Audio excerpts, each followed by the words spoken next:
आणि आता आणखीन एक मोठी बातमी। कल्याणनगर महामार्गावर ओतूर इथे बिबट्याची दहशत सुरूच असल्याचं पाहायला मिळतंय। रस्त्याच्या कडेला दबा धरून बसलेल्या बिबट्यानं वाहनावर झडप मारण्याचा प्रयत्न केला।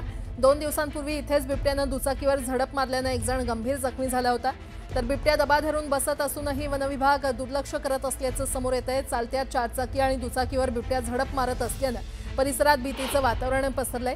दबा धरून बसलेल्या बिबट्या हा सीसीटीव्ही कॅमेऱ्यात कैद झालेला आहे। कल्याणनगर महामार्गावर बिबट्यांचा वावर वाढल्याने प्रवास करणं आता धोक्याचं झालंय।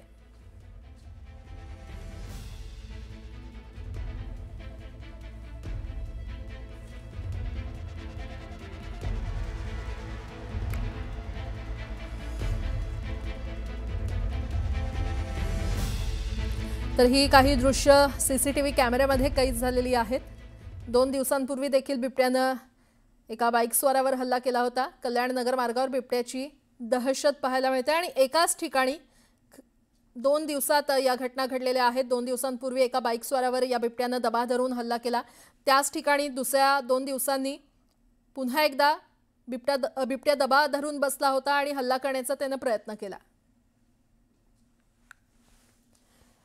तर ही संपूर्ण घटना सीसीटीव्ही कॅमेऱ्यामध्ये कैद झाली असल्याचं पाहायला मिळतंय।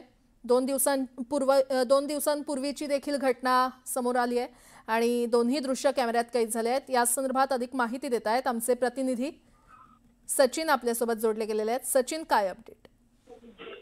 खरं तर उत्तर पुणे जिल्ह्यामध्ये बिबट्यांची मोठी संख्या वाढली आहे। जसे पूर्वी भटकी कुत्री आढळायची त्या पद्धतीने आता या भागात बिबटे आढळत आहेत आणि कुत्र्यांसारख्याच खोडी आता या बिबट्यांमध्ये पाहायला मिळत आहेत। नगर कल्याण महामार्गावर ओतूर या ठिकाणी बिबट्याची दहशत असून हा बिबट्या आता चक्क रस्त्याच्या कडेला दबा धरून बसतो आणि वाहनांवरती झडप घेताना पाहायला मिळतोय। 2 दिवसापूर्वी आपण पाहिलं या बिबट्याने एका मोटरसायकलवरती झडप घेतली होती आणि त्या मोटरसायकलवरील जो मोटरसायकल स्वार आहे तो घसरून जखमी झाला होता आणि त्या सेम ठिकाणी आज पुन्हा एकदा ह्या बिबट्याने रस्त्याच्या कडेला दबा धरून वाहनावरती झडप घालण्याचा प्रयत्न केलाय। एकदा नव्हे तर दोनदा या बिबट्याने झडप घालण्याचा प्रयत्न केलाय। एकाच ठिकाणी सेम प्लेसवरती हा बिबट्या दबा धरून बसतोय आणि येणाऱ्या जाणाऱ्या वाहनांवरती हा झडप घालतोय। 2 दिवसापूर्वी इथे मोटरसायकल स्वार जखमी झाला होता।